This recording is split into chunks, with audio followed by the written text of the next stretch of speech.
출애굽기 25강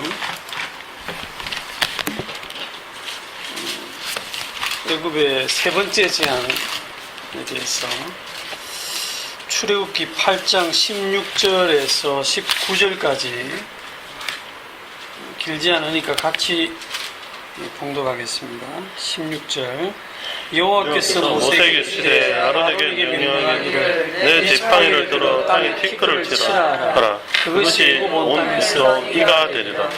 그들이 그대로 행할세 아론이 지팡이를 잡고 손을 들어 땅에 티끌을 치매 애굽 온 땅에 티끌이 다 이가 되어 사람과 가축에게 오르니 요술사들도 자기 요술로 그같이 행하여 이를 생기게 하려 하였으나 못하였고 이가 사람과 가축에게 생긴지라. 요술사가 바로에게 말하되 이는 하나님의 권능이다 하였으나 바로의 마음이 완악하게 되어 그들의 말을 듣지 아니하였으니 여호와의 말씀과 같더라. 아멘. 강 건너 불구경이란 말이 있죠. 구경거리는 이렇게 재미가 있는데 불구경도 참 재밌잖아요. 강 건너라는 말이 있어서 거기 이제 나하고는 관련이 없다는 거죠. 근데 강 건너 불이 좀 이렇게 소방차가 너무 빨리 와가지고 금방 꺼서 연기만 모락모락 나면 별 재미없죠. 불이 막 타오르면 겉으로는 어머 저거 어쩌노 그러면서도 속으로는 와 잘 탄다 이리 생각하죠. 우리 인간들이 그렇거든요. 나만 그런가? 그런데 이제 현재 강 건너편에서 실제로 불 속에서 불을 경험하는 사람은 재미가 없죠. 왜냐하면 자기가 직접 그 고통을 당하기 때문입니다. 애굽에서 하나님께서 자기 백성을 애굽에서 몰래 끌어내 가지고 홍해 바다 건너로 보내놓고 그 다음에 애굽에다가 10가지 재앙을 막 쏟아부으면 홍해 바다 건너편에서 이스라엘 백성들이 하나님 잘하십니다 하고 이렇게 박수치고 신나게 재밌게 재앙을 구경할 텐데 이스라엘 백성들이 애굽 땅에 있는데 그냥 10가지 재앙이 같이 내리죠. 똑같이 경험을 한다 이 말입니다. 그리고 이 재앙의 값을 하는 게 뭐냐면 재앙이 재앙다운 이유가 뭐냐면 사람의 몸을 직접 괴롭힌다는 거예요. 사람의 몸에게 직접 고통을 주기 때문입니다. 왜냐? 사람은 자기 몸 중심이기 때문에 내 몸에 직접적인 영향이 없으면 우리는 마치 앉아서 영화 보듯이 무슨 재앙이든지 이렇게 즐겁게 볼 수 있어요.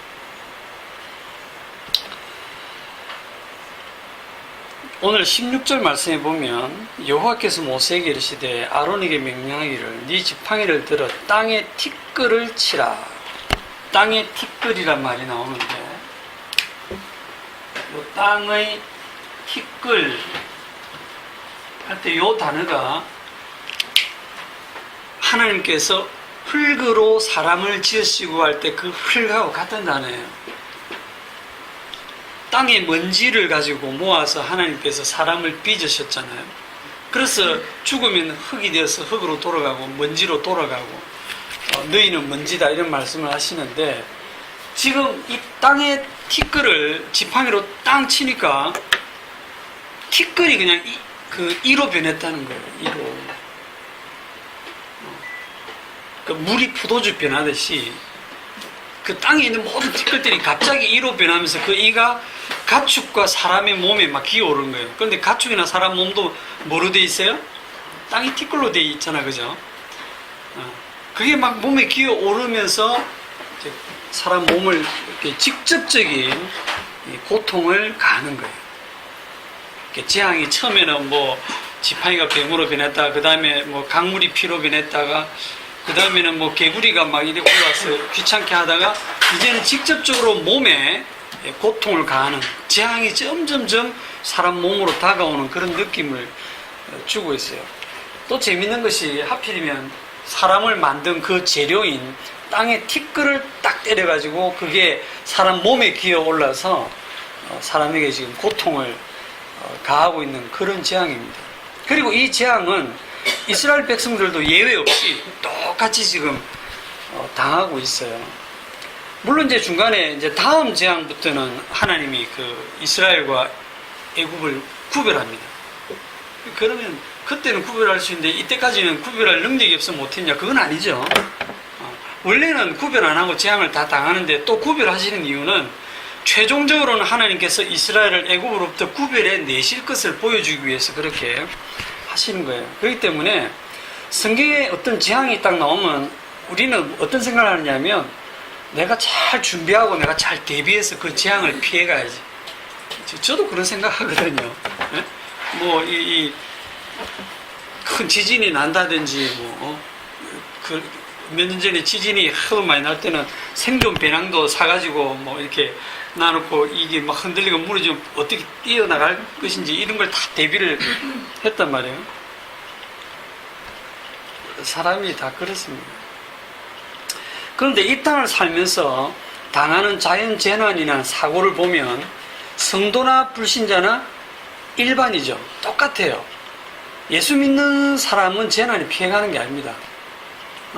세월호에 갇힌 아이들 중에 예수 믿는 애들이 왜 없었겠어요? 십자가 복음을 제대로 알면 사고를 안 당한다든지 병이 안 든다든지 안 죽는다든지 그런 게 아니에요. 똑같습니다. 똑같이 당해요. 자, 그러면 이제 질문을 할게요. 왜 하나님께서는 사람의 몸에 직접적인 고통을 주는 재앙을 내리실까요? 종종 사람들은 아주 심한 자연재난 등으로 수많은 사람이 죽고 다치고 고통당하는 걸 보면 이런 말을 하잖아요. 하나님이 계시다면 어떻게 저럴 수가 있노? 하나님이 살아계시다면 어떻게 저런 일이 일어나게 버려둘 수 있느냐? 하나님 안 계시다. 이런 식으로 이제 가잖아요. 아니면 하나님이 정말 계신데 왜 인간들, 그 약한 인간들, 그저 어떻게 밥 먹고 살아보려고 그래 애를 쓰는 그런 인간들이 저렇게 고통당하는 재난을 하나님 허용했으니까 당했을 거 아니에요. 그러면 하나님은 사람들이 그렇게 막 고통당하고 죽고 하는 걸 보시는 게 취미입니까? 왜 그런 몸에 직접적인 고통을 가하는 재앙을 하나님이 내리실까요?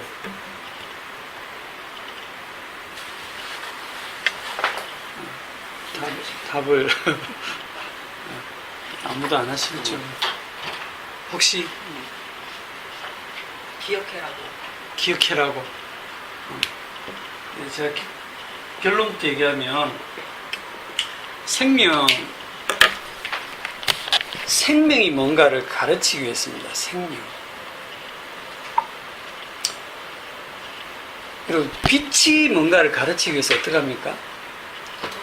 어둠을 깔아야 돼요. 어둠 속에서 어떤 아이에게 우리가 빛을 가르치려면 저게 빛이다 이러지 말고 일단 어둡게 캄캄하게 해서 애가 고통을 당해 어둠 속에서 두려워하고 이럴 때 불을 하나 탁 켜서 얘야 이게 빛이다 하면 정말 빛이 이런 거구나. 어둠 속에서 빛을 배워요. 그죠? 진짜 복이 뭐냐를 가르치기 위해서는 저주가 뭔가를 알아야 되죠. 저주 받는다는 게 얼마나 심각한 건가를 알아야 복이 복되다는 걸 아는 겁니다.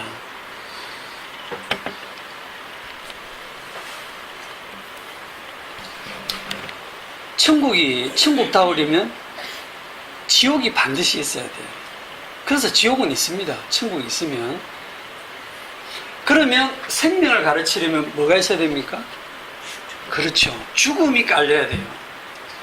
죽음을 깔아야 죽음을 모르면 생명을 몰라요. 왜 죽는지 모르면 왜 사는지도 몰라요. 사람이 죽는 이유가 성경에 나오잖아요. 창세기 2장 17절.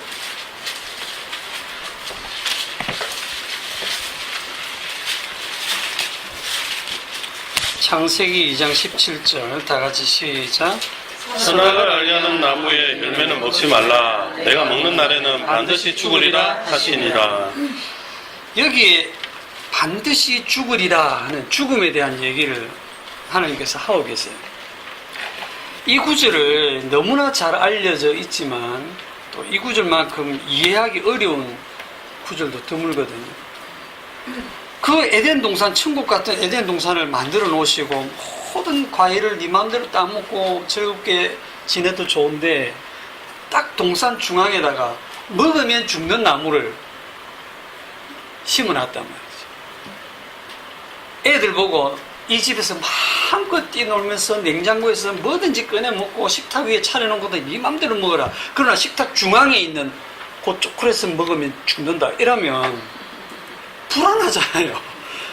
사람들은 먹으라는 것보다는 먹지 말라는 데 관심이 가는 거예요. 저게 뭔데 먹지 말아 할까? 부모가 그런 거죠. 부모가 괴물인 거지. 네. 이래 생각하면 하나님이 계모라고 하기는 좀 계부? 그러니까 이게 납득이 잘 안 되는 거예요. 아무리 사람들이 국리래도 아니 이 기쁨의 에덴 동산에 왜 이런 나무를 만들어 가지고 또 그거 하나 먹었다고 그렇게 하나님이 진노하시고 막 쫓아내시고. 제가 이 말씀을 거의 다 사실 준비하고 우리 그 동생 그 처제 내외랑 거제도를 금요일에 갔다 오는 길에 카톡이 삐리삐리 와서 이렇게 제가 보니까 양권사님이 질문을 하셨더라고요. 뭐 어떤 생각에서 질문하시는지 모르겠지만 양권사님이 선악과를 먹기 전 인간은 어떤 모습이냐? 선악과를 먹기 전 인간 이게 어떤 모습입니까? 이렇게 물었는데 이제 여기에 대해서 우리 박 집사님이 대답을 했잖아요. 하나님의 형상으로 완전한 상태가 아닐까요? 이렇게 딱 하니까 이제 중간에 막 다른 거는 전부 이제 지나가는 얘기고 양구사님 지금 이 질문에만 꽂혀 있기 때문에 그 다음 질문은 그럼 하나님의 형상으로 완전한 상태에서 선악과를 먹을 수 있나요? 이렇게 완전한데 어떻게 먹을 수가 있나요? 그리고 그 선악과 먹기 전에는 죄가 뭔지 알았을까? 죄가 뭔지, 죄를 알았을까? 죄가 뭔지, 죄가 뭔지를 알았을까? 이런 이제 질문들. 야, 군사님이 제가 만들어 놓은 원고를 미리 보셨나 싶을 정도로 딱 타이밍에 맞게 그 질문을 하셨어요. 근데 이게 굉장히 기본적인 질문이면서도 원래 기본적인 질문이 제일 중요한 질문이잖아요. 제가 그 앞에 이 구절을 생명을 가르치기 위해서 죽음을 깔기 때문에 이 선악과를 먹으면 죽는다는 이 구절을 다시 한번 묵상하다가 옛날에 들었던 이제 그 개혁주의 신학 합동신학대학원 그 강의 잘 하시는 분이 있어요. 얘기해도 되겠죠. 이승구 교수님이 강의한 이제 인간론에서 요 구절에 대한 그 해석, 그게 개혁주의의 입장이거든요. 그 강의를 제가 다시 한번 열어서 봤습니다. 제가 그 얘기를 해줄 테니까 한번 들어보시고 여러분들 의견을. 선악과를 먹기 전 만들어진 그 상태를 어떤 상태냐? 오리지널 스테이트다. 한글로 번역하면 원상, 원래 상태다. 원상이 뭔지 모르겠어요. 오리지널 스테이트다. 그 원상이 뭔데 했을 때는 이 원상이 뭐냐면 순종할 수도 있고 불순종할 수도 있는 그 가능성을 갖고 있다. 그러니까 하나님께서 인간을 만드실 때 순종밖에 할 수 없는 사람을 만들었으면 그거는 로봇이다. 그러니까 자유의지를 주셔가지고 인간이 스스로 자원해서 기꺼이 주님께 순종하기를 주님은 기뻐하신다. 그래서 하나님과 사람 사이에 인격적인 관계를 원하시지 무슨 로봇처럼 불순종을 아예 못하고 순종만 하게 만드신 게 아니다. 납득이 좀 되죠? 정말 그럴듯하게 이야기하죠. 그렇죠. 그래서 하나님이 그런 인격적인 관계를 원하신다. 그래서 순종할 수도 있고 불순종할 수도 있다. 그걸 시험하기 위해서 선악을 알게 하는 나무 열매를 두셨다.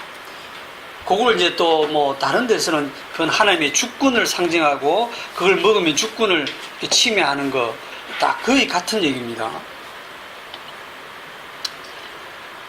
창세기 보면 하나님께서 명령을 두 가지를 하셨는데 다스리라는 명령을 하시죠. 인간을 만드시면서 하나님의 형상대로 하나님이 이르시되 우리의 형상을 따라 우리의 모양대로 우리가 사람을 만들고 그들로 바다의 물고기와 하늘의 새와 가축과 온 땅과 땅에 기는 모든 것을 다스리게 하자 하시고 하나님이 자기 형상 곧 하나님의 형상대로 사람을 창조하시되 남자와 여자를 창조하시고 하나님이 그들에게 복을 주시며 쭉 나가면서 다스리라 하시니라 해서 그 개혁주의에서는 이 다스림을 하나님의 형상과 연결을 짓습니다.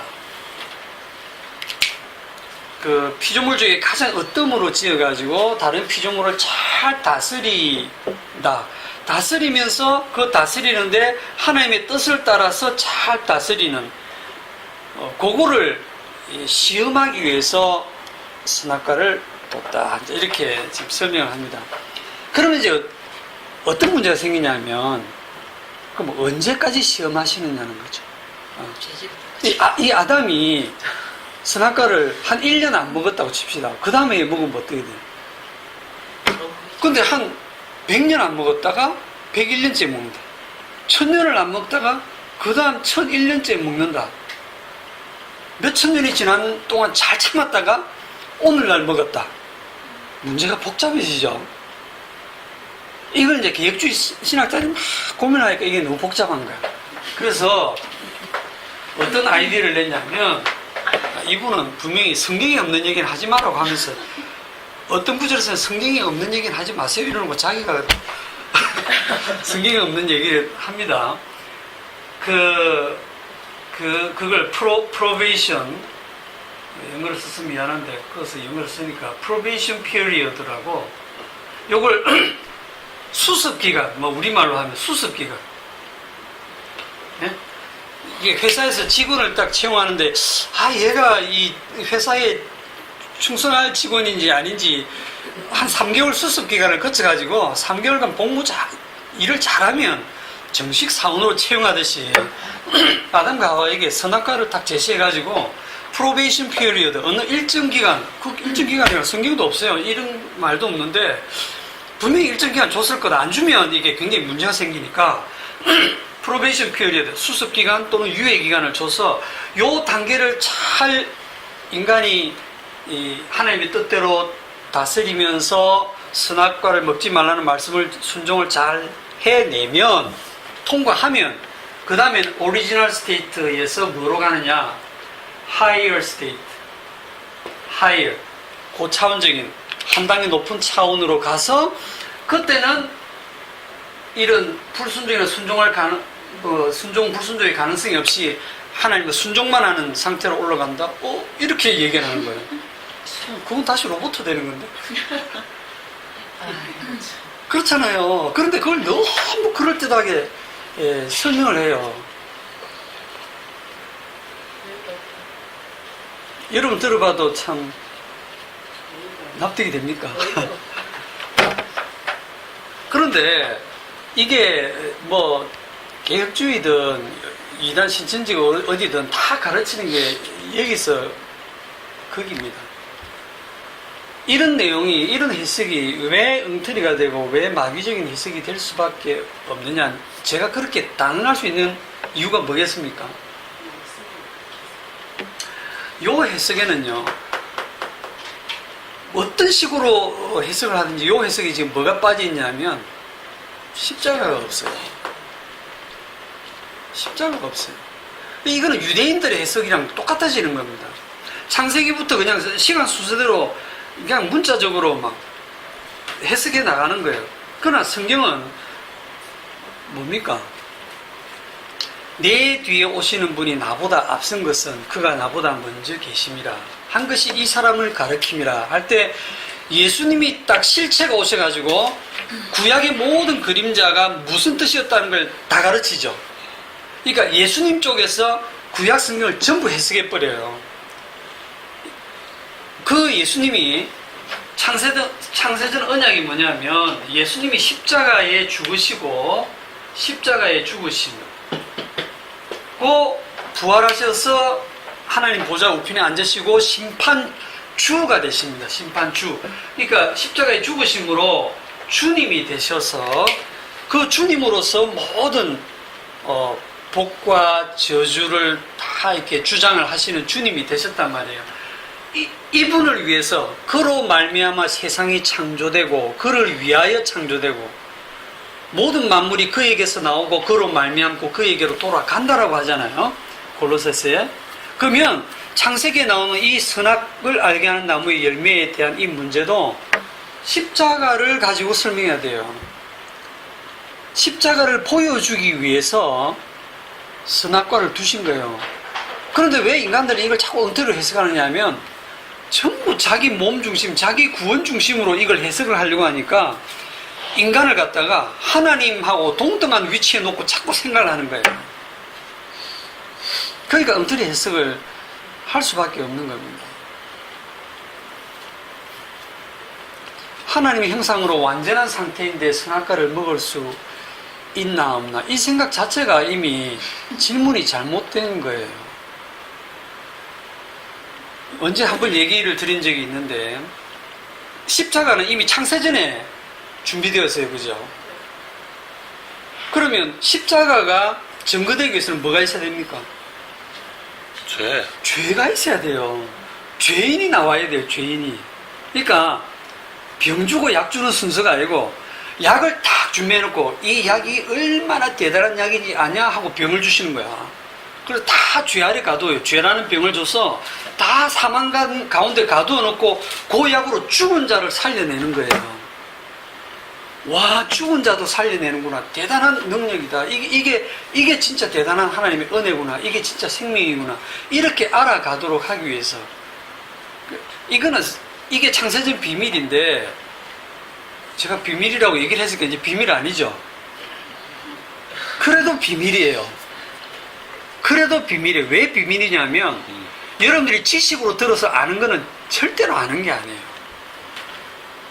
그걸 설명을 하겠습니다. 자, 일단 순서로 좀 갈게요. 선악과 먹기 전의 상태, 인간의 상태가 완전한 상태인가 아닌가? 여기에 대한 질문. 완전합니까? 안 완전합니까? 완전하다 칼라 해도 이상하고 불완전하다 해도 범죄하기 전인데 이게 또 그죠? 이 질문 자체가 어디에 근거를 두고 출발을 하느냐 하면 인간 중심에서 출발해서 그래요. 이게 완전하다는 의미는 다른 무엇으로부터도 영향을 받지 않고 스스로 완벽한 상태가 완전한 건데 피조물은 스스로 존재할 수가 없잖아요. 이게 피조물에게는 완전이란 말을 쓰면 안 돼요. 하나님께만 쓰는 말이에요. 그럼 뭐 하나님께서는 내가 완전하니 너희도 완전하라. 그 말씀 왜 하시지? 헷갈리라고 하시는 거예요. 내가 너무 쉽게 얘기하는 피조물이 완전하다라고 하는 건 뭐냐면 창조주, 피조물을 만드신 분에 의해서 피조물에게는 의미가 부여됩니다. 창조주의 뜻대로 딱 만들어서 존재할 때 창조주께서 보시고 보기에 좋았다. 이러면 그게 완전한 거예요. 피조물로서 완전한 거예요. 그 완전하다 해서 지가 신이 된 게 아닙니다. 이해하시겠죠?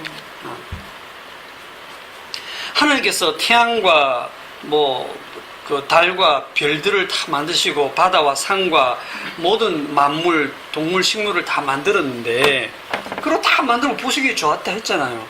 자, 보시기 좋았는데 거기 만들어진 사자나 말이나 토끼나 이런 물고기들이 살다가 죽습니까? 안 죽습니까?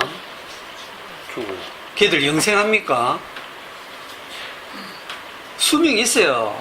다 살다가 죽고 다 흙으로 돌아갑니다. 물고기가 선악과 땅 묻습니까? 하나님 보실 때는 선악과 땅 먹은 인간이 완전할 수도 있겠네. 하나님의 뜻대로. 네, 그냥 주님의 뜻대로 되어지는 거예요. 모든 일이 범죄하는 것까지도 주님의 뜻대로 되어지는 거예요. 인간은 선악과를 먹을 수밖에 없어요. 그걸 납득을 못해요. 인간 중심으로 풀면. 주님의 십자가를 증거하기 위해서 그 일을 다 하신다니까요.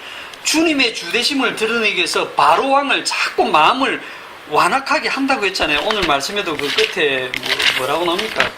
출애굽기 8장 9절에 보면 요술사가 바로에게 말하되 이는 하나님의 권능입니다. 요술사도 이제는 흉내를 못 내는 거예요.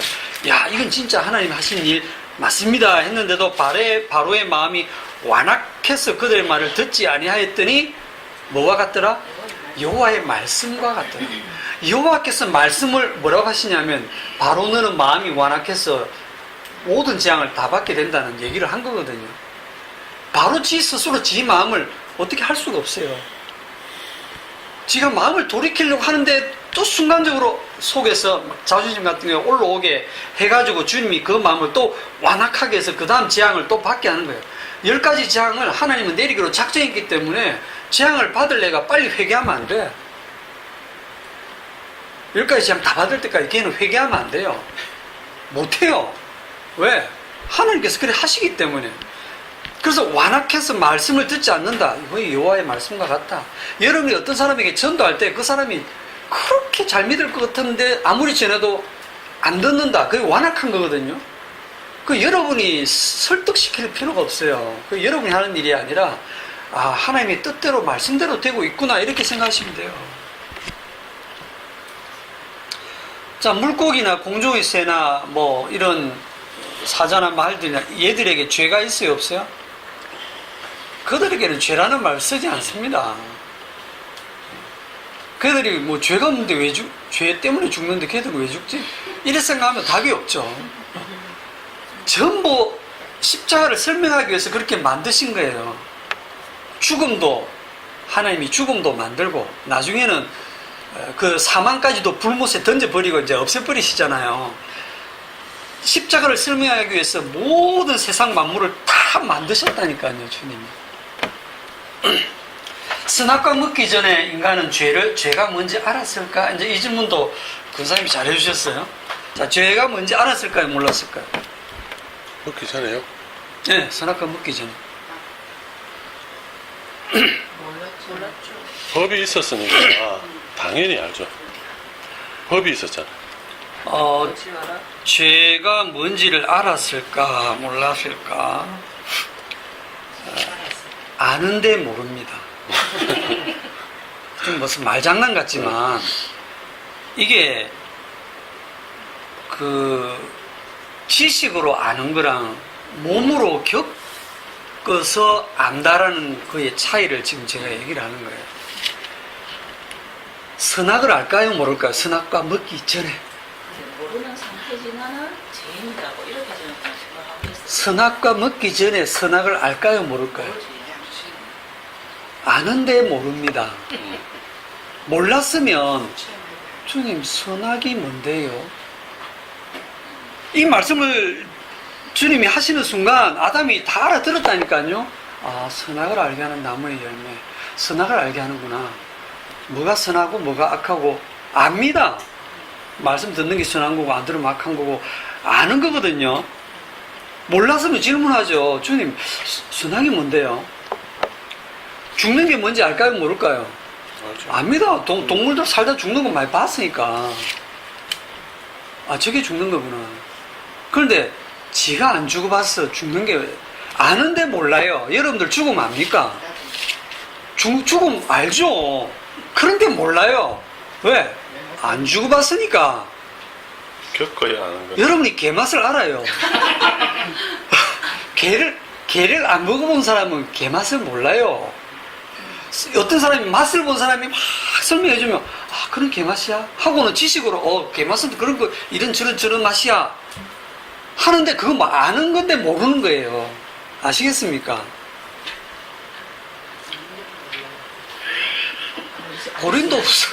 고린도후서 5장 21절에 보면 고린도후서 5장 21절 하나님이 죄를 알지도 못하신 이를 우리를 대신하여 죄로 삼으신 것은 우리로 하여금 그 안에서 하나님의 의가 되게 하려 하시리라. 하나님이 죄를 알지도 못하신 이를 그랬는데 그분이 예수님이잖아요. 그럼 예수님 죄가 뭔지 모릅니까? 너무 순진해가지고. 뭐가 죄인지 뭐가 은인지 예수님이 제일 잘 아시잖아요. 그런데 왜 죄를 알지도 못하신다고 했냐면 죄를 안 지으셨거든요. 죄를 안 지으셨단 말입니다. 아시겠죠? 죄를 알고는 있는데 죄를 안 지으셨어요. 그런데 죄 속에 들어오셨어요. 본인이 죄를 안 지었는데 우리 죄를 다 뒤집어 썼단 말입니다.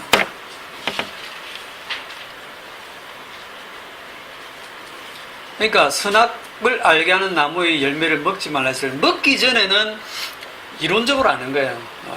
어찌 보면 먹은 후에는 그냥 진짜 아는 거예요. 실천적으로 아는 거예요. 우리가 성경에도 보면 남자를 아는 여자는 뭐 진멸할 때 다 죽이라 이럴 때 남자를 안다 할 때 남자가 누군지 모르는 여자가 어디 있습니까? 그때 남자를 안다는 것은 남자와 관계를 가져서 아 이게 남자구나를 몸으로 경험한 걸 남자를 안다라고 하거든요. 성경에서는. 그건 이제 이해가 되셨죠. 그 다음에 또 하나 궁금한 게 뭐냐 하면 그러면 왜 아담이 생명나무 열매를 왜 안 따먹었을까? 미리 그거 먹지 마라 말씀 안 하셨잖아. 그렇잖아요. 생명을 알게 하는, 선악을 알게 하는 나무와 생명나무가 있었는데, 생명나무는 주님이 아무 얘기 안 했어요. 선악을 알게 하는 나무의 열매는 먹지 말라. 이랬거든요. 생명나무. 그 열매를 왜 안 따먹었을까? 생명처럼 그렇게 소중한 게 있다면 미리미리 딱 챙겨놔야지. 네. 미리미리. 이거 뭐 지진이 막 나고 하면 생존 배낭 미리 탁 챙겨놓고 살궁리 하듯이, 생명나무다? 만약을 대비해서 미리 그 생명나무 열매를 따서 냉장고에 잘 이렇게 보관해놨다가 내가 죽을 때 그 생명나무 열매를 먹어서 살아나야지. 이런 식으로 미리미리 챙겨야 되잖아요. 그거 왜 안 그랬을까? 하나님 먹고 싶은 마음을 안 주시고. 옛날에는 먹을 필요가 없어서. 제일 가까운 답인데 생명이 뭔지 몰라. 생명을 아는데 모르는 거예요. 생명이 소중하다는 걸 전혀 모르는 거예요. 쥐가 살아있으니까. 생명나무 열매를 따먹을 필요를 아예 못 느낀 거예요. 왜 못 느끼느냐?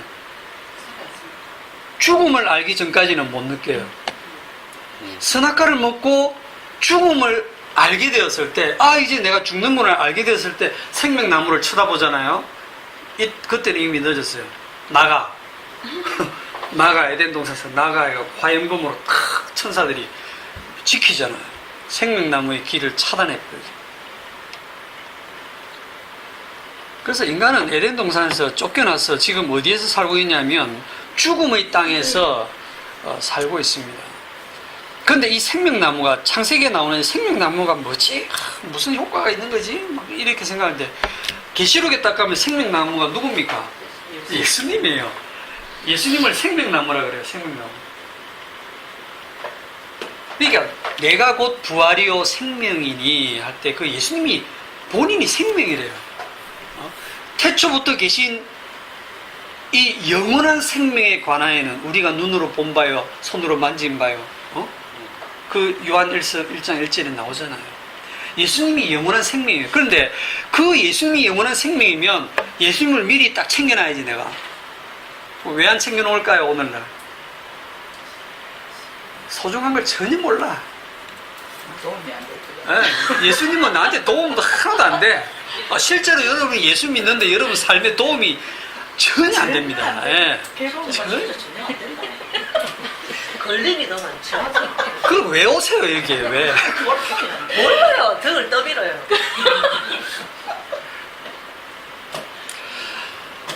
문제는 누구도 이 생명나무가 귀하다는 걸 생명나무임을 못 알아본다는 사실이에요. 예수를 보면 가시 밀리건을 쓰신 제가 가시나무로 보이지 아주 그 저주받은 그런 모습으로 보이지 생명나무로 절대 안 보인대. 그래서 하나님께서 철저하게 감추신 거예요. 그런 식으로. 성도만 알아보게 합니다. 성도가 똑똑해서 알아보느냐? 아니죠. 성령이 오셔가지고 눈을 열어줄 때 비로소 저분이 생명이시구나 하는 걸 알게 된 거예요. 그럴 때 그 성도는 안 죽느냐? 죽어요. 죽어봐야 생명이 귀하다는 거 안다고 했잖아요. 그래서 하나님께서 성도를 반드시 죽는 자리로, 피조물의 처음 자리인 죽음의 자리로 몰고 가십니다. 죽음을 가르치는 방법은 죽이는 거예요. 그러니까 여러분들은 성령께서 여러분을 죽이실 때 곱게 죽으시면 돼요. 너무 뻗대지 마시고. 죽음을 모르면 생명이 뭔지 모릅니다. 죽어봐야 죽음이 뭔가를 알고 생명의 귀함을 알고, 나중에 천국 갔을 때 내가 어떠한 은혜로, 나는 완전히 죽어 마땅한 존재인데 이런 생명을, 이런 귀한 생명을 값없이 내가 얻었는가, 그거를 일평생을 통해서 주님이 가르치시는 거예요. 우리 몸에 고통을 줘가면서. 그런데 주님이 하늘에서 너가 한번 죽어봐라 하고 이렇게 말씀하시는 게 아니고, 그 죽음을 주님이 직접 맛보기 위해서 내려오신 거예요. 죄를 알지도 못하신 분이 죄 속에 들어오시고 죄 가운데서 저주받아 죽는 죽음이 뭔지를 직접 체험하러 내려오신 거예요. 그게 말씀이 육신이 되어 오셨다는 거예요. 그런 신이 어디 있습니까? 그런 신이. 자, 창세기 3장을 봅시다. 우리 창세기 3장으로 가서 3장 16절.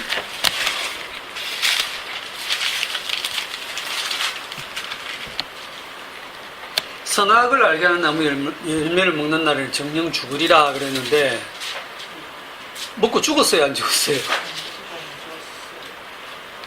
죽었습니까, 안 죽었습니까? 네. 안 죽었는데 죽었어요. 죽었는데 안 죽었어요. 아, 이게 성경이 진짜 어려운 겁니다. 죽으려 했는데 신이 오시. 볼 때는 안 죽은 것 같은데 죽은 거예요. 근데 죽은 건데 살아있잖아, 그죠? 살아있는데 죽는 게 주님이 그냥 탁 소멸시켜버리면 지가 왜 죽었는지도 모르고 생명이 뭔지도, 하나님은 지금 죽이시는 게 목적이 아니에요. 성도에게 생명을 가르치기 위하기 때문에 일평생을 죽음 가운데 살게 하시는 거예요. 죽음 가운데 살게 하시는 모습이 지금 창세기 3장 16절부터 나옵니다. 또 여자에게 이르시되 내가 네게 임신하는 고통을 크게 더하리니 네가 수고하고 자식을 낳을 것이며 너는 남편을 의문하고 남편은 너를 다스릴 것이니라 하시고, 여기서 여자의 일생이 나옵니다. 애달픈 여자의 일생. 일평생 남편을 사모하고 그냥 자식 키우고 자식 낳는 그런 임신의 그 해산하는 고통을 하고, 그냥 쉽게 낳으면 좋은데 수고한단 말이죠. 고통하고 수고하고. 그 다음에 17절에 아담에게 이르시되 네가 네 아내의 말을 듣고 내가 네게 먹지 말라 나무의 열매를 먹었은즉 땅은 너로 말미암아 저주를 받고 너는 내 평생에 수고하여야 그 소산을 먹으리라. 이게 남자들의 운명이에요. 일평생 뼈 빠지게 그냥 일을 해서 땀을 흘려서 돈 벌어와서 가족들 부양해야 됩니다. 그게 하나님께서 우리에게 주신 벌인데, 무슨 벌이냐면 죽음을 가르치는 벌이에요. 아, 쉬고 싶다. 좀 편하게 놀고 싶다. 이런 고통 안 당하고 싶다. 그런 탄식이 계속 나오게 하시는 거예요. 여기에 나오는 수고, 고통, 땀 흘리는 거, 저주, 이런 말들이 전부 뭘 상징합니까? 죽음이잖아요. 죽음의 컨텐츠입니다. 죽음의 컨텐츠. 컨텐츠. 계속 영어를 쓰는데. 컨텐츠가 뭐예요? 내용이죠, 내용. 죽음을 채우고 있는 내용물들이에요. 그러니까 이걸 내가 뭐라고 표현할까 굉장히 고민인데, 이렇게 할 수 있고, 죽음을 보여주는 그림자, 어떤 죽음의 뭐 현상? 예, 현상. 죽음의 현상? 그것도 가깝네요. 죽음의 현상. 드러나는. 죽음으로 다가가고 있는 현상들, 그걸 일평생에 쫙 깔아놓은 거예요, 우리 인생에. 그러면서 죽음을 계속 생각해. 그래서 초상집에 가는 것이 잔치집에 가는 것보다 낫다. 미련한 자는 잔치집에 갔으면 막 먹고 마시고 놀고 내일 죽는지도 모르고 그러지만, 그 마음이 초상집에 있는 자는 죽음에 대해서 생각하잖아요. 하나님이 나를 왜 죽이실까? 내가 왜 죽어야 될까? 그 죽음을 가르치신 거거든요. 18절에 땅이 네게 가시덤불과 은근퀴를 낼 것이라. 네가 먹을 것은 밭의 채소인지여. 여기에 보면 가시덤불과 은근퀴를 낸다. 자, 여기 얘기는 좀 이따 합시다.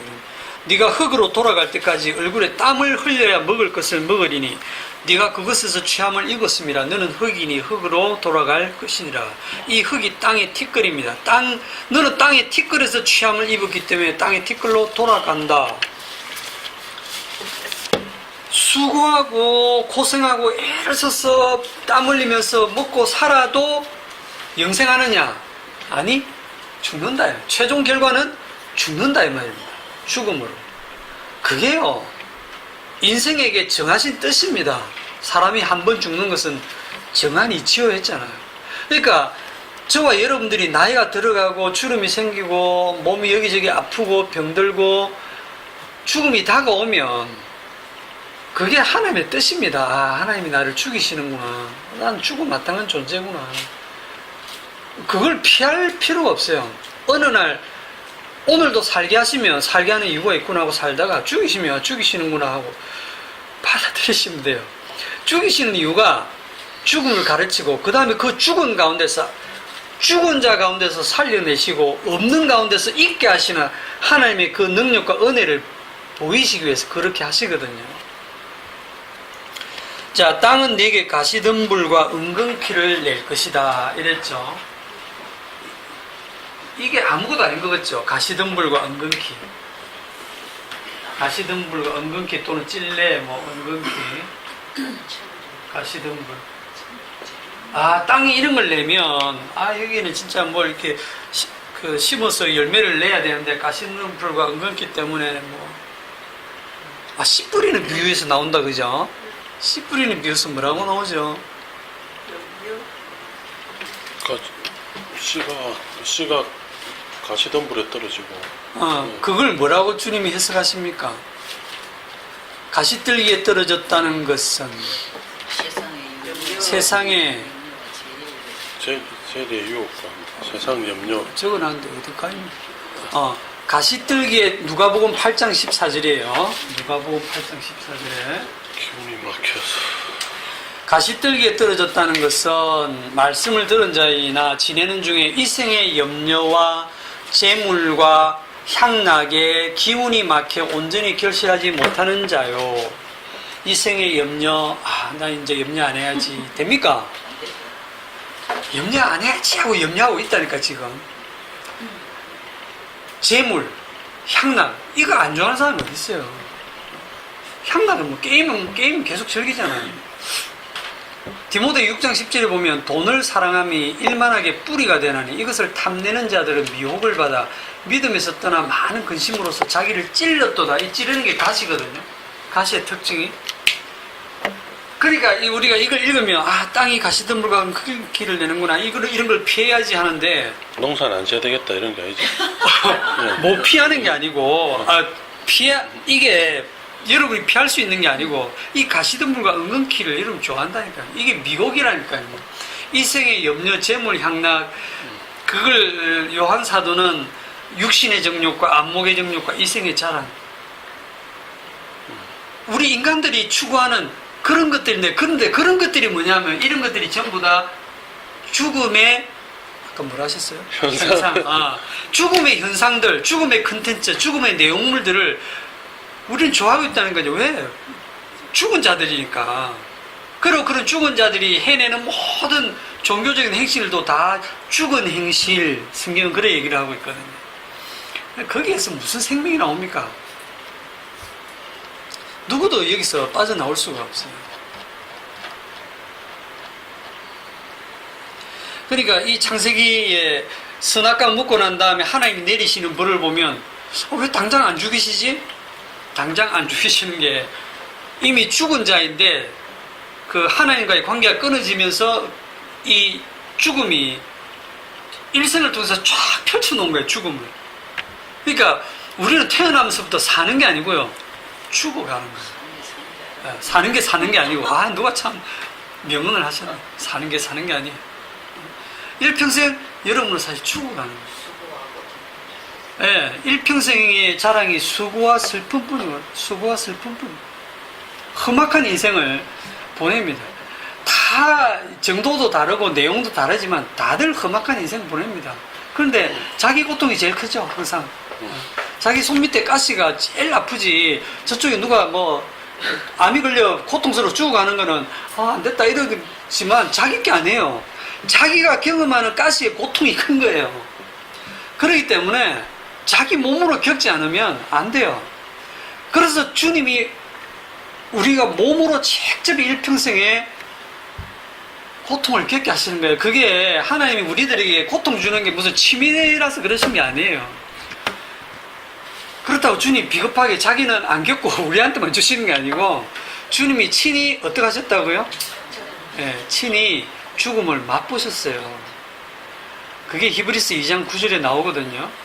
우리가 천사들보다 잠시 동안 못하게 하심을 입은 자 곧 죽음의 고난 받으심으로 말미암아 영광과 존귀로 관을 쓰신 예수를 보니 죽음의 고난을 통해서 심판주가 되신 이게 창세 언약이에요.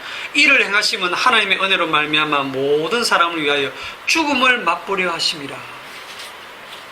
주님이 친히 죽음을 다 맛보셨어요.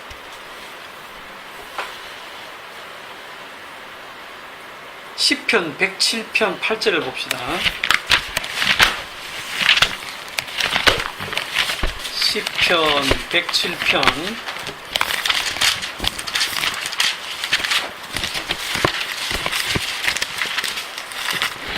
8절 여호와의 인자하심과 인생에게 행하신 기적으로 말미암아 그를 찬송할지로다. 그가 사모하는 영혼에게 만족을 주시며 줄인 영혼에게 좋은 것으로 채워주심이로다. 사람이 흑암과 사망의 그늘에 앉으며 공고와 쇠사슬에 매임은 하나님의 말씀을 거역하며 지존자의 뜻을 멸시함이라. 그러므로 그가 고통을 주어 그들의 마음을 겸손하게 하셨으니 그들이 엎드러져도 돕는 자가 없었도다. 이에 그들이 그 환난 중에 여호와께 부르짖음에 그들의 고통에서 구원하시되 흑암과 사망의 그들에서 인도하여 내시고 그들의 얽어맨 줄을 끊으셨도다. 여호와의 인자하심과 인생에게 행하신 기적으로 말미암아 그를 찬송할지로다. 찬송이 나오십니까? 여호와의 인자하심, 인생에게 행하신 기적이 뭐냐면 우리를 흑암과 사망의 그늘에 앉게 하고 공고와 쇠사슬에 매이게 하셨다는 거예요. 그리고 거기서 그 고통 가운데서 부르짖게 하셨다는 거예요. 그리고 나서 그들을 구원해 내시는데 죽기 전에 구하시는 게 아니고 완전히 죽여 놓으시고 살려내시는 방식으로.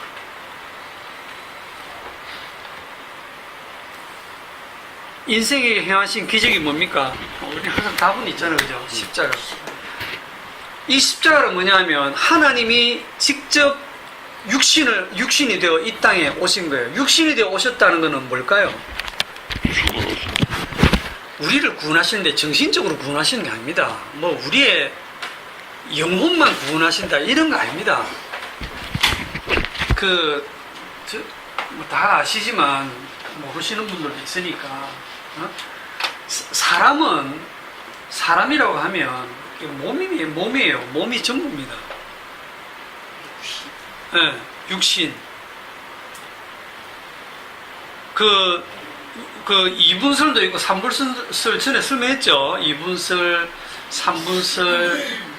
3분설은 영과 혼과 육으로 이렇게 인간을 쪼개요. 이렇게 조직이 되어 있고 육은 악하고 혼은 정신이고 영은 거룩한 것이고 뭐 이렇게 해서 육은 죽어도 영은 죽지 않고 뭐 또는 2분설은 뭐냐면 영혼과 육으로 이렇게 쪼개가지고 육은 죽어도 영혼이 죽지 않는 영혼 불멸설, 그렇죠? 영혼 불멸설 이런 걸 주장하는데 이런 것들이 전부 어디서 온 거냐면 그리스 철학에서 온 거예요. 그리스 철학, 인본주의 철학에서 온 거예요. 성경은 이 얘기를 전혀 하고 있지 않습니다. 성경에 나오는 영혼, 영, 육 다 같은 거예요. 그냥 사람을 여러 각도에서 설명한 거예요. 하나님과의 관계를 가지고 설명할 때는 영혼이라고 했다가 잘 이렇게 부서질 때는 그냥 육이라고 했다가 이런 식으로 사람을 보는 관점에 따라서 다르게 설명한 거예요. 사람은 몸입니다. 몸이 전부입니다. 이걸 마음이라고도 하고 이걸 영혼이라고도 하고 예? 그럼 죽으면 어떻게 됩니까? 죽으면 아무것도 없죠. 여러분 죽으면 내가 지금 탁 죽으면 여기서 뭐 나와서 여러분 보고 있는 게 아닙니다. 들어가지 마세요. 죽으면 그냥 죽은 거예요. 고린도전서 15장에 부활이 왜 중요하냐면 죽은 자의 부활이 왜 중요하냐면 죽었기 때문에 부활시킨 거예요. 만약에 죽었는데 몸만 죽고 영혼은 지금 하나님께 가 있다면 굳이 뭐하러 부활합니까? 그냥 영혼이 하늘에서 하나님과 살지. 예? 그런데 죽은 자를 살려내신다는 것은 정말 하나님의 놀라운 기적 아닙니까? 죽은 자를 다시 불러내서 살려내가지고 그의 기억도 살려내시고 그의 일평생에 행한 것을 가지고 심판하시거든요. 주님이. 죽은 자는요 시간 개념 없다 했죠. 내가 지금 딱 죽는 순간 내가 죽었을 때 여러분은 시간이 있지만 시간 속에 있지만 나는 죽는 순간 시간 밖으로 나가버려요. 그래서 나한테는 시간의 흐름이 없으니까 내가 1000년 동안 죽어 있어도 나는 지루한 게 없어요. 1000년 후에 내가 부활해도 내가 지금 딱 죽는 순간 눈 떴는데 1000년 후가 지났어. 주님을 만나는 거예요. 그렇게 보면 여러분이 지금 앞으로 몇 년을 살겠습니까? 한 몇 년 후에 주님 본다고 생각하시면 됩니다. 아멘. 예. 그러니까 좀 고통스럽더라도 수고하시고 열심히 가족들 위해서 일하시고 불편하지 마시고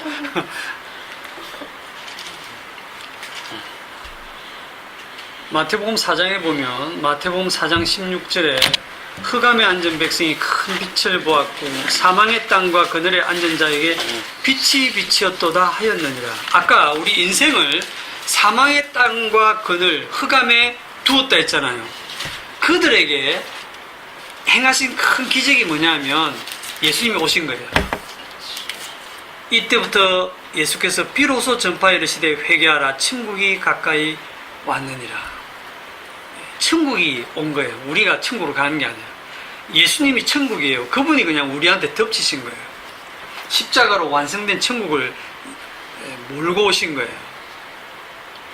그러니까 우리들이 죽음 가운데서 죽음을 철저하게 느낄 때 결국 이 죽음이 뭔가를 느낀다고 하는 게 좀 표현이 그런데 죽음이 정말 죽음을 경험하는 사람이 누구냐 하면 성령을 받았을 때 십자가에 죽으신 그 죽음이 진짜 죽음이구나.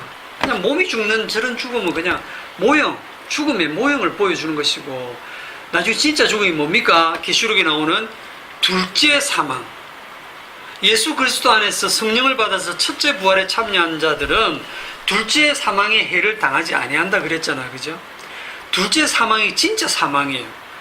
그게 뭐냐? 하나님과 영원히 분리되어지는 영원한 저주 속에 고정되어 버리는 것이 그게 둘째 사망이에요.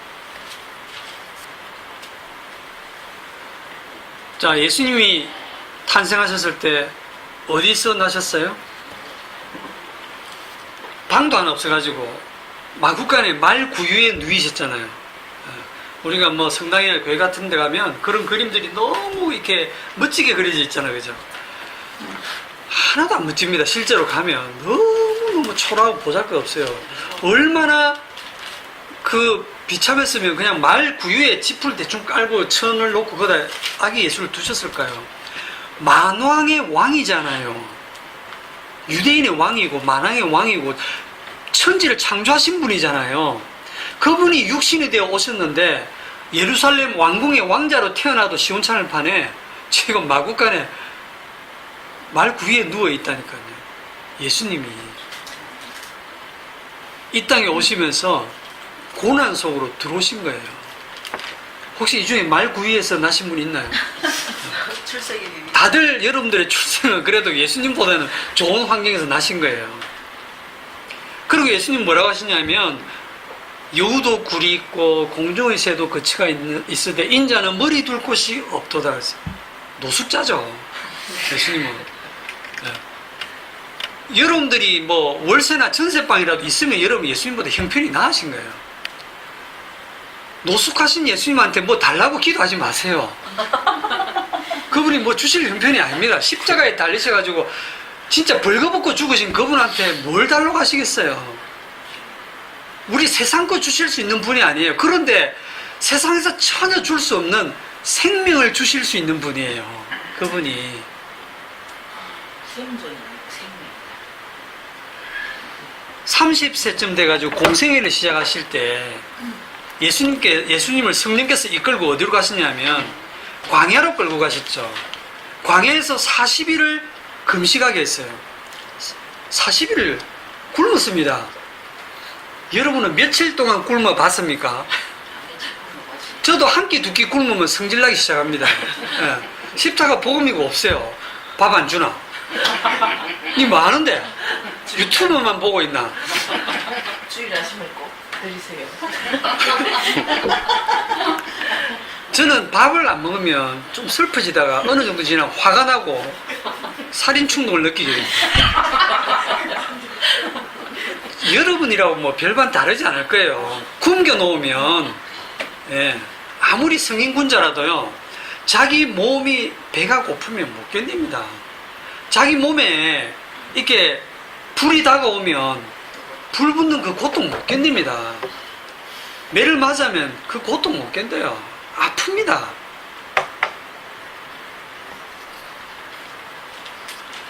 문둥병자는 고통을 못 느끼겠지만 예? 아니 죄에 빠져가지고 그게 고통인 줄 모르겠지만 그 예수님을 마귀가 뭐라고 시험합니까? 네가 하나님의 아들이라면 돌이 떡이 되게 하라. 하나님의 아들 정도 되면 먹고 사는 문제는 해결돼야지. 40일 동안 굶었는데 그래 하나님이 아무것도 안 해주더나. 네 하나님의 아들 아니겠다 이거예요. 여러분들이 진짜 막 돈 다 떨어지고 양식 떨어지고 그러니까 주변 사람들도 다 떠나고 진짜 막 굶어 죽을 지경에 한 사나흘 굶어 보세요. 내가 복음 아는 사람 맞나? 내가 구원받은 사람 맞나? 내가 진짜 하나님의 자녀 맞나? 자녀 맞다면 하나님이 이러실 수 있나? 근데 하나님 침묵하시거든. 그게 네 모습이다 이러면서. 근데 40일을 굶었는데 사탄이 나타나고 하나님의 아들이라면 돌이 떡이 되게 그래 네 말이 맞네. 나 그런 능력도 있는데 돌떡되게 해서 일단 배고픔을 면하고 힘을 내서 하나님이 일을 해야지. 이게 설득력이 있거든요. 그런데 그렇게 배가 고프고 지금 굶어 죽을 지경에서 사람이 떡으로만 살 것이 아니에요. 하나님의 입으로 나오는 모든 말씀으로 산다. 말씀으로 사는 자가 사람이다. 딱 이 말에서 우리는 사람 아니죠. 우리는 다 떡으로 살잖아요. 우리 다 밥으로 살고 밥 안 주면 못 살고. 예?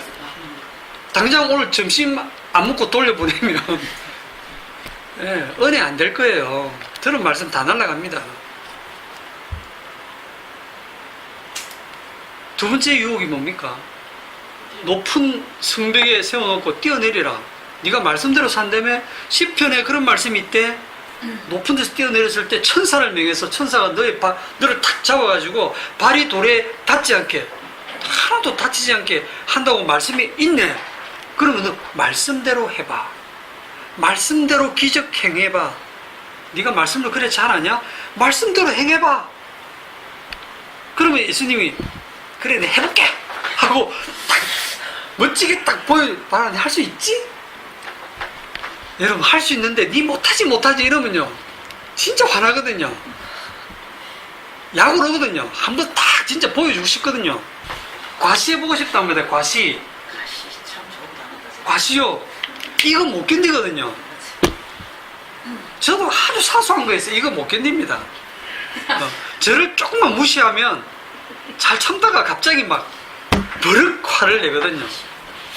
딱 이 말씀이 떠올라요. 근데 주님이 주 너의 하나님을 시험하지 말라. 딱 끝. 말씀으로 끝. 그러니까 사탄이 마지막으로 이제 세상 모든 천하 만국과 영광을 싹 다 보여줍니다. 얼마나 좋은 것들을 보여줬겠어요. 나한테 절마해라. 내가 다 줄게. 다 줄게. 소유욕이 소유욕. 제가 200억 그 복권에 당첨이 됐는데 뻥입니다. 당첨이 됐는데 집사님 저한테 절 한 번만 하세요. 200억 드리겠습니다. 그 말이라고? 하죠. 그러나 옆에 딸도 지금 막 하라고 지금 절만 하겠습니까? 경배를 하겠죠. 방송이다. 네. 3,000배도 합니다. 이 소유욕 우리 많이 가졌으면 어느 정도 가지면 만족할 것 같죠? 아닙니다. 100억 가지면 어떻게 요거로 200억을 만들지? 200억 만들면 어떻게 400억 만들지? 뭐 몇백억씩 얘기하니까 전쟁업들 감이 없죠. 만 원 따면 어떻게 하면 2만 원 딸까? 아니 다 경험하잖아요 여러분들이. 그게 목숨 건다니까요. 이게 처음에 돌로 떡을 만드는 건 생존 욕구입니다. 어쨌든 나는 안 죽고 살아야 돼. 안 죽고 살아야 돼. 생존 욕구. 그 다음에 막 자랑하고 싶은 과시 욕구. 그 다음에는 내 것으로 소유를 하고 싶은 이 욕구. 이런 욕구들이 이게 다 뭐냐면 죽음의 사탄에게서 나오는 죽음의 이게 잘 얘기 안 돼. 죽음의 현상, 죽음의 컨텐츠, 죽음의 흔적, 죽음의 그늘, 죽음의 향기. 그런데 그 죽음의 향기가 우리는 너무 달콤해. 그게 다 넘어가. 보고 알아도 소용없어. 그거는 우리가 이 몸으로 사는 동안은요 끌려가게 돼 있어요. 사도 바울도 예외가 없어요. 자기 몸이 이미 사망으로 끌려가고 있다는 거예요.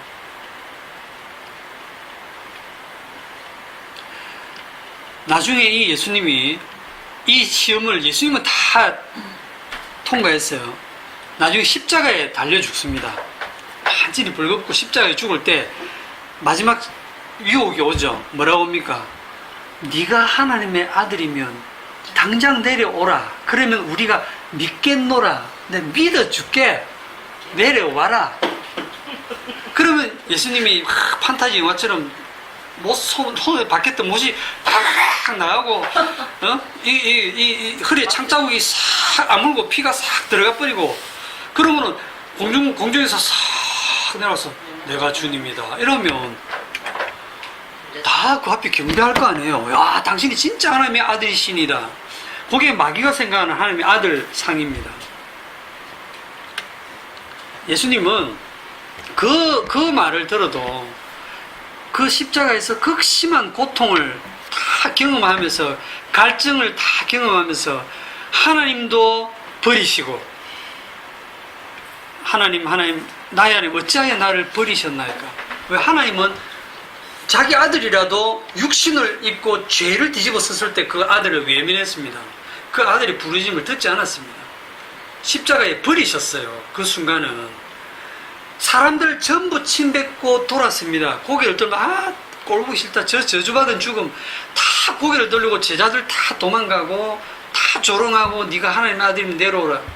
모든 사람들로부터 하나님으로부터 홀로 버림받고 예수님은 십자가에서 진짜 죽으셨어요. 진짜 죽으셨다니까요. 그래서 음부로 내려가신 거예요. 정말 평범한 사람처럼 죽어버렸다니까요. 십자가 처형으로 죽었어요. 끝나버렸어요. 누가 그분을 이 세상을 만드신 분이라고 생각을 하겠습니까? 누가 그분을 생명나무라고 생각하겠어요? 죽었는데. 그런데 그분이 사흘 후에 성령의 능력으로 부활하죠. 그 말도 안 되는 상상을 제가 했잖아요. 하나님이 예수님을 살리셨어요. 하나님이 살리셨어요. 다시 성경은 분명히 그렇게 되어 있습니다. 스스로 죽은 척 하다가 이래 살아난 게 아니고 죽어버렸다니까요. 몸을 입었기 때문에 육체가 죽음으로 죽었어요. 끝났어요. 그 죽었을 때 예수님 어디 가 있었을까 그런 생각 하지 마세요. 죽었어요. 그 죽음에서 하나님이 살리셨어요. 그러면 그 사흘 동안에 주님은 죽으셨는데 그게 하나님으로서 그게 가능한 일입니까? 그게 있을 수 있는 일입니까? 버림받고 죽으신 그 죽음.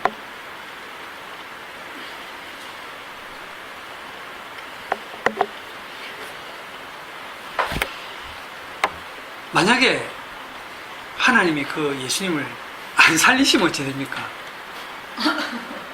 계속 죽음에 묶여 있는 거잖아요. 사망 가운데 매여 있는 거잖아요.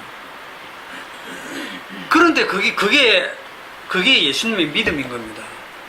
아버지께 모든 것을 맡기시는 그게 믿음이에요. 하나님과 동등한 본체시지만은 자기를 비어, 이건 찾아봅시다. 빌립보서 2장 5절. 조금 시간이 가더라도.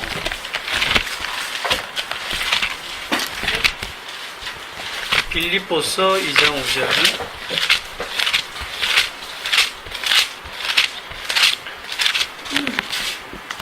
너희 안에 이 마음을 품으라. 곧 그리스도 예수의 마음이니 그는 근본 하나님의 본체시나 하나님과 동등됨을 취할 것으로 여기지 아니하시고 오히려 자기를 비워 종의 형체를 가지사 사람들과 같이 되셨고 사람의 모양으로 나타나사 자기를 낮추시고 죽기까지 복종하셨으니 곧 십자가에 죽으심이라. 이름으로 하나님이 그를 지극히 높여 모든 이름 위에 뛰어난 이름을 주사 하늘에 있는 자들과 땅에 있는 자들과 땅 아래 있는 자들로 모든 무릎을 예수의 이름에 꿇게 하시고 모든 힘으로 예수를 주라 시인하여 하나님 아버지께 영광을 돌리게 하셨느니라.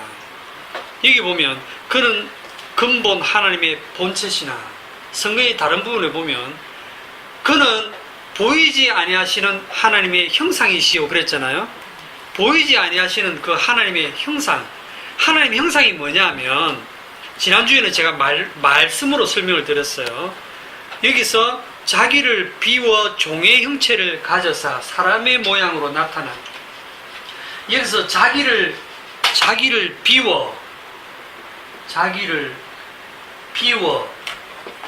종의 형체가 뭐냐면 사람입니다. 사람이 종이에요. 사람의 모양으로 나타났고 낮추셨다. 낮추신 게 사람이 되신 거예요. 죽기까지 복종하셨다. 사람이 되어 죽으신 거거든요. 이때 이 자기를 비워, 이게 무슨 말이냐면 영어 성경으로 보면 이해가 좀 쉽습니다. made him 또는 himself 뭐라고 하냐면 nothing. 뭡니까 이게? 자신을 nothing으로 만들어서 nothing으로 만든 게 사람이에요. 그러니까 사람은 아무것도 아닌 겁니다. 사실은 여러분 이 광활한 우주를 한번 생각해 보세요. 거기에 먼지도 안 되는 지구, 거기서 아주 작은 나라 대한민국의 고위도 부산에 살고 있는 나 아무것도 아니잖아요. 진짜 아무것도 아니잖아요. 아무것도 아니라니까요. 정말 아무것도 아니에요. 예? 이 지구에 사는 모든 사람들이 다 재난을 당해서 멸망해서 다 죽어도 하나님 눈도 깜짝 안 해도 됩니다. 왜? 토기장이가 자기가 만든 그릇들 어느 날 마음에 안 든다고 다 박살낸다고 누가 토기장이한테 따질 수 있습니까? 그렇잖아요. 우리는 자꾸 우리 입장에서 하나님은 우리 편이라고 생각하지만 하나님은 하나님 편입니다. 하나님이 자기 영광을 위해서 일을 하십니다. 네? 이게 내 자신이 아무것도, 이거는 좀 외우세요. 아니다. 나는 아무것도 아니다. 이거요. 머리로 백날 외워도 사실은 아는데 몰라요. 왜 모르느냐? 조금만, 나는 진짜 겸손하게, 저는 아무것도 아닙니다. 저는 죽을 죄인입니다. 죽음 마땅합니다. 이런데, 죽어봐. 이라고, 우리 자존심 건드리는 말 한마디 딱 들으면요. 내가 탁 튀어나오거든요. 그러면, 내가 something이었네? 아무것도 아니고, 아무것도 아닌 게 아니고, 내 속에 이런 게 들어있었네? 그게 하나님이 하시는 일이에요. 이제 마지막으로 어디를 보시냐면 제가 조금 생략을 쭉 하고 누가복음 4장을 가봅시다.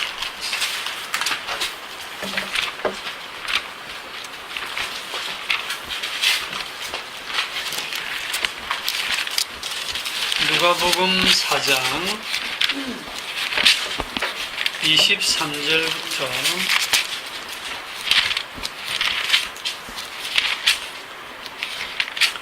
예수님이 지금 고향 땅에 와가지고 회당에 들어가셔서 그 회당장에 이렇게 성경책을 주는 걸 가지고 성경을 읽으시고 하시는 얘기 중에 이제 끝부분입니다. 22절부터 제가 볼게요. 그들이 다 그를 증언하고 그 입으로 나오는 바 은혜로운 말씀을 놀랍게 여겨 이르되 이 사람이 요셉의 아들이 아니냐. 예수께서 그들에게 이르시되 너희가 반드시 의사야 너 자신을 고치라 하는 속담을 인용하여 내게 말하기를 우리가 들은 바 가버나움에서 행한 일을 네 고향 여기서도 행해라 하리라. 또 이르시되 내가 진실로 너희에게 이르노니 선지자가 고향에서는 화형을 받는 자가 없느니라. 내가 참으로 너희에게 이르노니 엘리야 시대에 하늘이 3년 6개월간 닫히어 온 땅에 큰 흉년이 들었을 때 이스라엘에 많은 과부가 있었으되 엘리야가 그중 한 사람에게도 보내심을 받지 않고 오직 시돈 땅에 있는 사렙다 한 과부에게 뿐이었으며 또 선지자 엘리사 때에 이스라엘에 많은 나병 환자가 있었으되 그 중에 한 사람도 깨끗함을 얻지 못하고 오직 수리아 사람 나만 뿐이었느니라. 회당에 있는 자들이 이것을 듣고 다 크게 화가 나서 일어나 동네 밖으로 쫓아내어 그 동네가 건설된 산 낭떠러지까지 끌고 가서 밀쳐 떨어뜨리고자 하되 예수께서 그들을 가운데로 지나서 가십니다. 예수님이 지금 무슨 설교를 하셨는데 회당에 있는 자들이 분이 나가지고 저 새끼 죽여라 이래갖고 예수님을 끌고 나가서 그 동네가 건설된 끝 낭떠러지로 가서 밀어가지고 그냥 죽여버리려고 한 거예요. 예수님이 무슨 설교를 하셨는데 이 사람들이 이렇게 격분을 했을까? 그 내용이 중에 하나 27절에 엘리사 때에 이스라엘에 많은 나병 환자, 문둥병자가 있었는데 그 중에 한 사람도 깨끗함을 얻지 못하고 오직 수리아 사람 아람 장군 나만이라는 장군이 있습니다. 이방. 나만. 자, 이 나만 장군이 누구냐면 외국 이방인이죠. 이방인인데 이스라엘에 쳐들어와서 이스라엘 땅을 점령하고 괴롭혔던 대장이거든요. 점령하고 거기에 막 포로를 많이 잡아갔는데 그 중에 계집종 하나를, 계집의 하나를 잡아서 자기 집, 자기 부인한테 줘서 이제 집안 여종을 삼은 거예요. 그것도 다 하나님이 일하시는 겁니다. 이 나만 장군이 문둥병이 걸린 거예요. 문둥병, 나병. 문둥병이 뭡니까? 한센시. 한센시병. 더 어렵네요. 정상이 어때요? 막 그 살이 썩어가고 녹아내리고 고통을 이렇게 막 부러져도 모르고 불에 데워도 모르는 무감각해지고 이게 이 문둥병이 성경이 대표적으로 말하는 그 죄의 그 현상, 죄의 현상, 죄의 내용물을 보여줘요. 인간의 실존을 그대로 보여주는 거예요. 겉으로는 나만 장군이 모든 사람이 우르르 볼만한 위치에 올라갔어요. 육군 참모 총장, 별 뭐 4개 달고 밑에만 부하 장수들이 많고 그리고 외국에 가서 전쟁 공을 세워가지고 지금 왕의 특별한 신임을 받고 있고 재산도 많고 지위도 높고 그야말로 세상의 부귀 영광을 다 누리고 있죠. 나만 장군이 겉으로는. 그런데 그게 전부 뭐냐면 가시덤불과 은근키예요.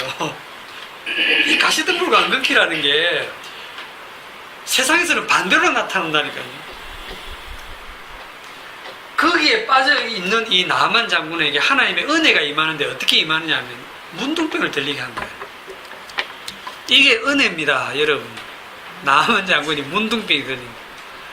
자, 문둥병이 걸리니까 이 장군이 낫고 싶잖아요. 진짜 이건 뭐 아무리 겉으로 그 치료가 대단해도 자기 몸이 지금 이래 엉망이 돼 있으니까 제발 이 병 낫고 싶다라는 그런 마음이 있었는데 마침 그 집에 그 여종이 아우 장군님 우리 고향에 이스라엘에 하나님의 사람이 있는데 그분 앞에 장군님이 계시다면 금방 낫겠는데요 하고 얘기를 해줘. 그걸 믿을 수 있습니까? 그런데도 얼마나 절실했으면 그 말을 듣고 왕에게 얘기해서 왕이 허락을 해가지고 이 나만 장군이 먼저 아람 왕이 이스라엘 왕한테 편지를 보내가지고 내 장군 나만을 보내줄 테니까 고쳐주시오 이렇게 보낸 거예요.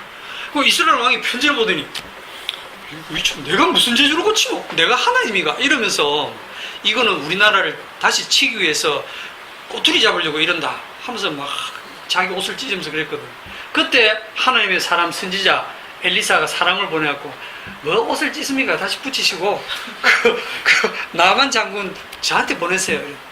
그래서 이 나아만 장군이 이제 쭉 그 엘리사에게로 가죠. 그럴 때 엘리사가 어떡합니까? 엘리사가 문 앞에 왔는데 엘리사가 나오지도 않아요.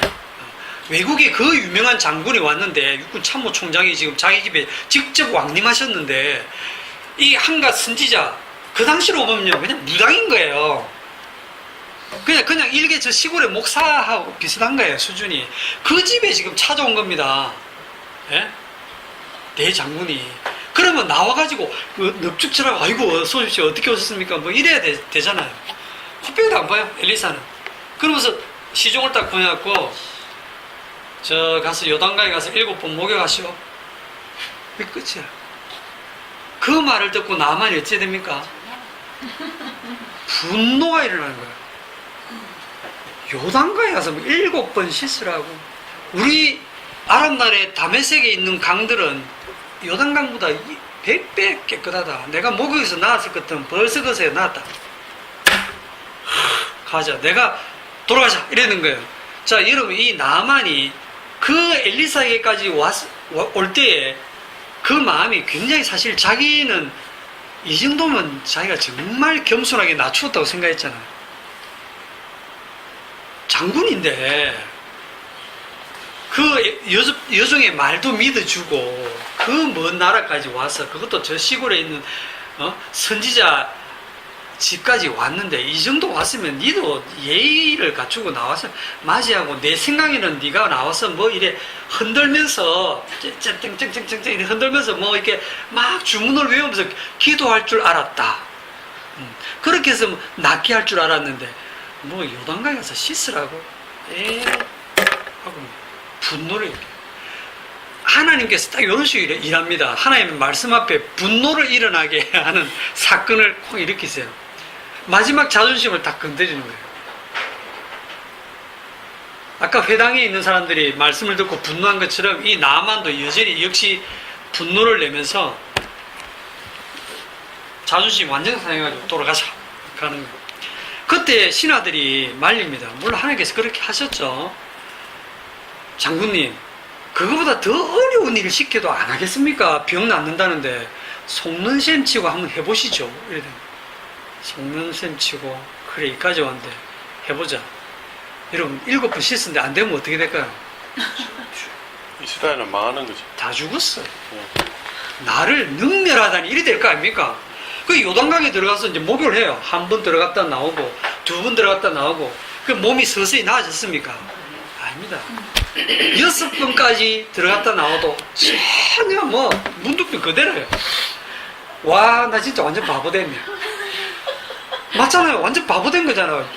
내가 진짜 끝까지 속네 이거. 신사님 더 화나시는 것 같아요.